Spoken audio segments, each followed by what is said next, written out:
Unaware is a 2023 film written and directed by Ulysses Cruz, which is me. I love movies. I love talking about them, whether it's praising them or, in some cases, absolutely despising them. I love it all the same. So the reason why I'm reviewing my own movie first is because I feel that it's only fair that if I'm going to be praising or criticizing other films in the future, then I gotta be able to recognize faults in my own work first. I gotta be able to handle the critics. And who's your biggest critic but yourself? Mom. That being said, I have to preface this by saying, this is my movie. And as honest as I'm going to be, I feel it's important to state that it is just completely impossible for me to be unbiased when talking about my own movie. I put so much effort into the project, my heart, my soul, all that crap. But I'm also not going to sugarcoat it. It has problems, and I'm not going to give excuses. People don't come to the movies for excuses. They come for a good time. And while my film does deliver that, it doesn't do it perfectly. The way this is going to work is I'm going to mostly talk about the film as if I didn't make it. That way, I can actually talk about it without getting into why or how things came to be. That will all be saved for something else I have planned. I'm going to be as honest as much as I possibly can, but take all this with a grain of salt. And if you really want to tell if I'm bullshitting or not, watch the goddamn movie, and you'll see for yourself. Anyway, with all that shit out of the way, let's get down to the nitty-gritty. Unaware is a story about a young man named CJ, living alone in a forest during the zombie apocalypse. However, that all changes when CJ finds another survivor named Roger, who desperately needs help getting back to his family. And the only way to do that is to trek through the dangerous forest of the undead.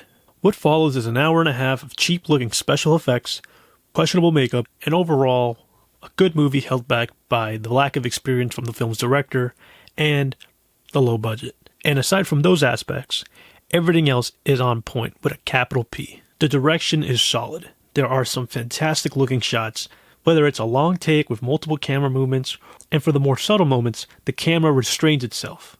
Although in some scenes, it boils down to a couple of people just talking in front of the camera, and not much going on. And I feel that there could have been a better, more creative way to showcase, such as filming from different angles, more close-ups, have the actors move around. I feel there could have been a way to tell the story, show the emotions, without bogging down the pacing of the film. But thankfully, the film is short, and that's just my personal preference with movies anyway. Not that I hate movies that are over 2 hours long, it's just I prefer the ones that are on the shorter side. Especially movies today, they feel like they go on forever, but an hour and 30, that's the sweet spot for me. And thankfully, Unaware avoids a mistake that I was always afraid of doing when making the film, which is making a boring film. Sure, it's not great, and it's not terrible, but the worst thing a movie could do, in my opinion, is be boring, and I don't see that with this film. You're not going to be bored, and especially in an hour and 30 minutes, it's a quick sit, and I am just so pleased about that. There's a lot of films out there that are just go on and on and on, and you're like trying to look at your watch, like, when is this shit going to be over? But with Unaware, that's not likely to happen, because the story mostly goes at a good pace. And thankfully, the story isn't lost because of that. We get to see the characters think and feel and really see who they are when no one's looking, and just absorb them for who they are. Thankfully, the film doesn't skip out on the action. There's a lot of scenes here where characters are fighting zombies, and it's just fun to watch. You know, it's not the most frightening zombie movie ever. It's not the most intense zombie movie ever, but it doesn't get boring. It doesn't become a sad 2-hour somber drama about these characters. The film at its core is trying to give you a good time, and it does that. The main character, CJ, is played by the film's director, yours truly. And CJ is dealing with some shit. He's been through a lot. He's dealing with both insecurities of his past and his fears of the future. He fears death, fears of not knowing what's on the other side of dying. And it's interesting to see how his relationship with death evolves throughout the film. And while the film doesn't pack the emotional punch it wants to give, CJ is still a character you can get behind. He's dealing with universal emotions that we've all felt and thought about before. What happens when we die? What becomes of me? What is the point of all this? And the script doesn't give you answers. It's all up to your interpretation. This is so weird, but I gotta be honest. There is one scene in particular where I give a fucking tremendous performance. I'm not even trying to blow steam up your ass. I really do genuinely believe that was a great performance in that scene alone. That was great. I knocked it out of the park. And I am trying to speed run this because I hate talking about myself like this, but I'd be lying if I didn't say I killed that shit. I killed that shit. And not just in that scene alone, and I hate giving myself compliments, but I really was focused on making sure that CJ felt like a believable character with real insecurities, with real problems, and not just through his dialogue, but also the way he moves, the way he interacts with other people. This is a character who's been devoid of human contact for a long time, and we see that in the body language. We see that he's awkward with people. He doesn't know how to react to certain situations, but he's trying his best to be there, to be present, to be a friend as much as he can, but it's just awkward for him because he's so focused on himself that when the world comes to him, he doesn't really know how to react to it. He's looking to the ground a lot. He's just uncomfortable. He's nervous. And for me, I think it's interesting to see how that character develops throughout the story. Okay, enough about me. Let's talk about the real stars. The other prominent character in the film is Roger, played by Owen Hugh. Roger is a character with massive weight on his shoulders, as he needs to get back home. He is so ill-equipped for the dangers of the journey ahead that CJ has to reluctantly go with Roger to make sure he doesn't die. Owen brings a lot of levity to the film. He is the shining spot of the story. He is the one who is still optimistic, who's still eager to fight, while CJ is a pessimistic who just wants things to stay the same in his little bubble. And so Roger challenges CJ to be a better version of himself, and the two form this reluctant team. And it's just fun to see these two characters who don't like each other, but recognize that they need each other to survive. And I wish the film had more moments that added to their friendship, but I think for what we got, I think it's enough. But I wish there would have been a couple more moments of seeing these two just interact with each other and really let us believe that this friendship is really forming, rather it being pushed on them by the film's plot. But we do get plenty of moments where we just have them talking, and there's one scene in particular where compliments, but it's great. It's a scene that's shot at night, the only night scene, and there's atmosphere with the sound, with the lack of sound. It's just the wind blowing, and we see Roger just sitting in front of a campfire, just pondering, and CJ is trying to comfort him, but he doesn't know how, and Roger tells him of the stakes, and it hits CJ kind of what's really going on, and it kind of makes him wonder, maybe I am kind of a dick, and it starts the pendulum of moving CJ from inactive to more of to taking a more active role in the story. And I really love that scene. It's such a great scene.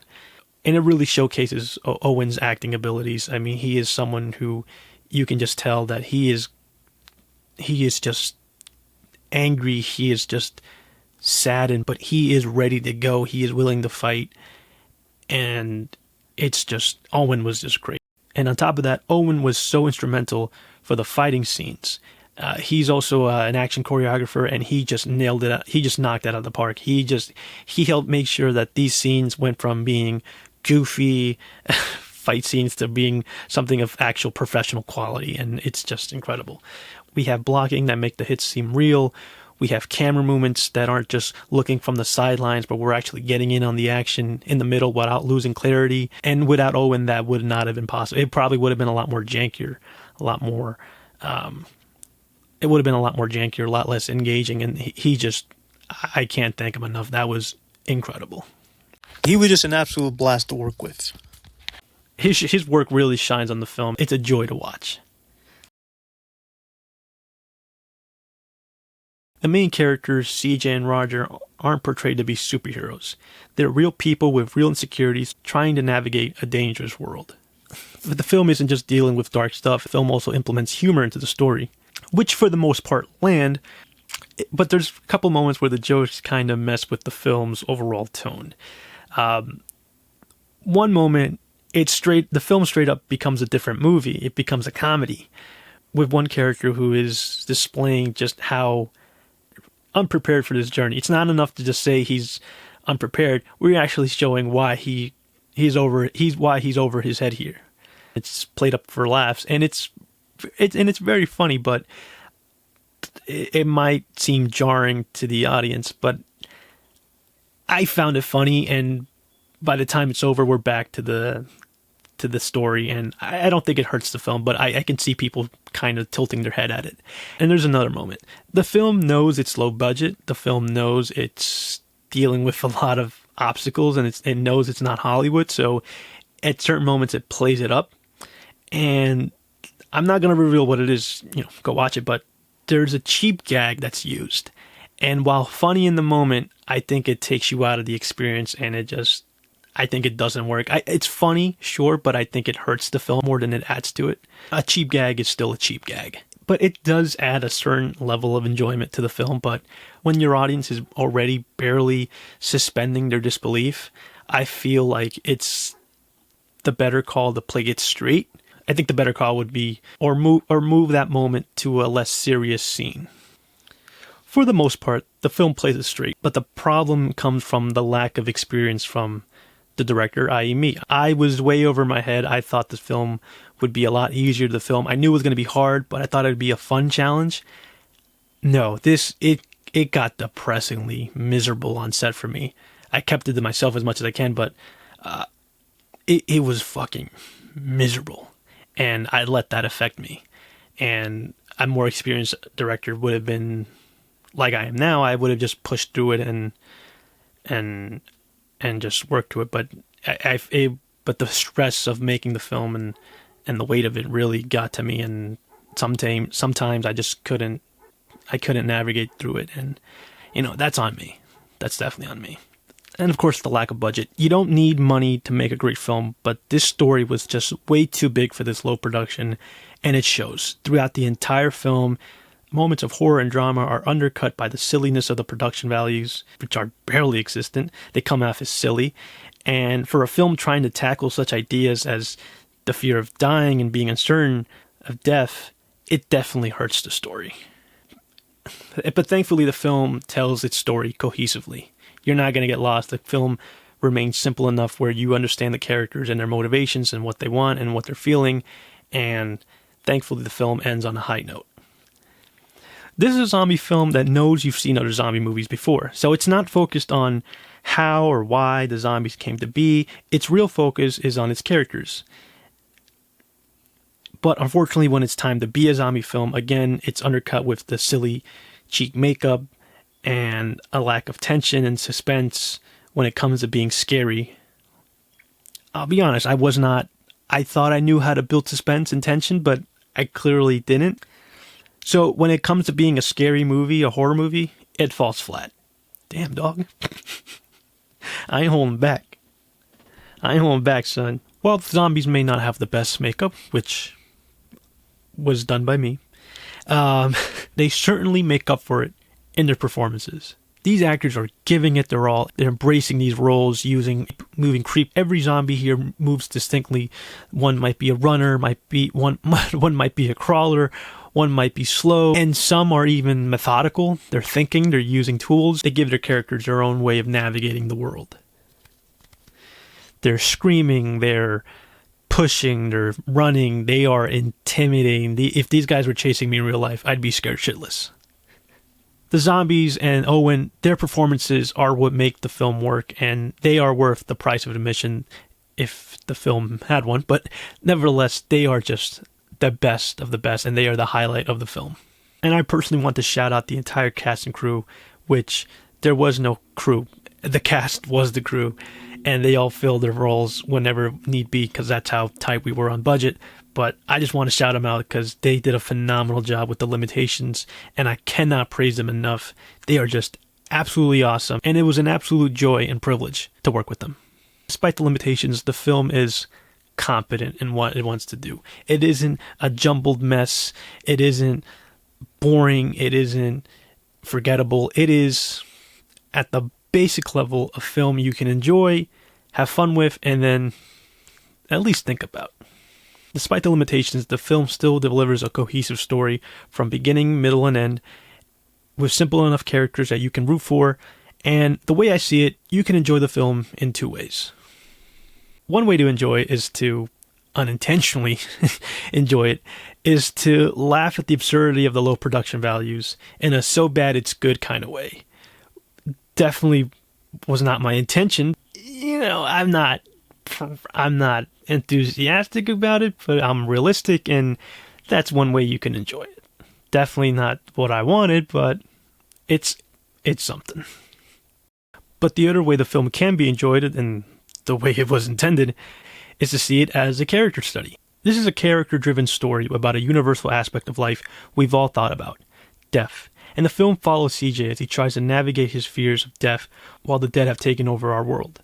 Sure, the emotional beats don't hit the way they were supposed to, but it's easy to get behind CJ and Roger and their goals, and in the end, the film picks up and ends on a high note. And yeah, that ending, the last, I think, 30 minutes, I love it.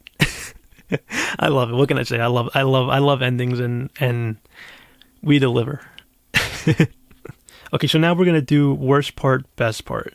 Take it from one of my favorite YouTube channels, Armchair Directors. Basically, here we talk about the parts I like the least and the parts I like the most. So, because I like to end on a positive note, we're going to go from worst to best. So, the worst thing is, I'm going to say me. I was the worst thing about the production. My lack of experience. I wish I had taken the film more seriously when production began. I think if I had those two things locked down, then the lack of funds wouldn't have mattered so much. Because like I said, you don't need funds to make a great movie. You just need to be able to handle the limitations, and I just was not ready. And so that I was the worst part, but that was the worst part. Yep. No excuses. Damn. No excuses. Moving on. The best part is definitely the performances, and I'll even shove myself in there. Why not? Like I said, that scene was great, but I'm talking about Owen and the zombies, played by so many wonderful people. I cannot list them all. They were just absolutely fantastic. They are the highlight of the film. They steal the show. They're just fun to watch. They immerse you in the story. They are intense. They are fun to watch.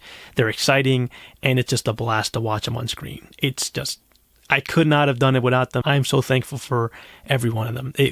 I cannot applaud them enough. They make the movie. They make the movie work, and it shows. Also, the music is great. It's not done by me. It's all non-copyright music from YouTube, and it's used effectively in the film for both the emotional moments and for the more intense moments. Great music all around, because I didn't do it. Now it's time for the rating. I'm going to rate my own movie a 5.9 out of 10. It's just, my inexperience shows throughout the whole film, and it bogs it down. It makes it a lesser film. The story, that's what made me want to see the film to the finish line. So I love the story, but it gets bogged down by just how unprepared I was for the film. I wish I had taken the film more seriously and be more prepared to take on the true responsibilities of it. No excuses. Wait for the commentary track.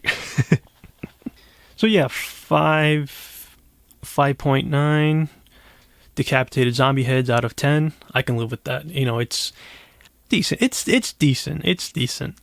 And I can live with that. I can live with a decent first film. All right, guys. So that's it for my first review. I don't really know how to end these things. Fuck off.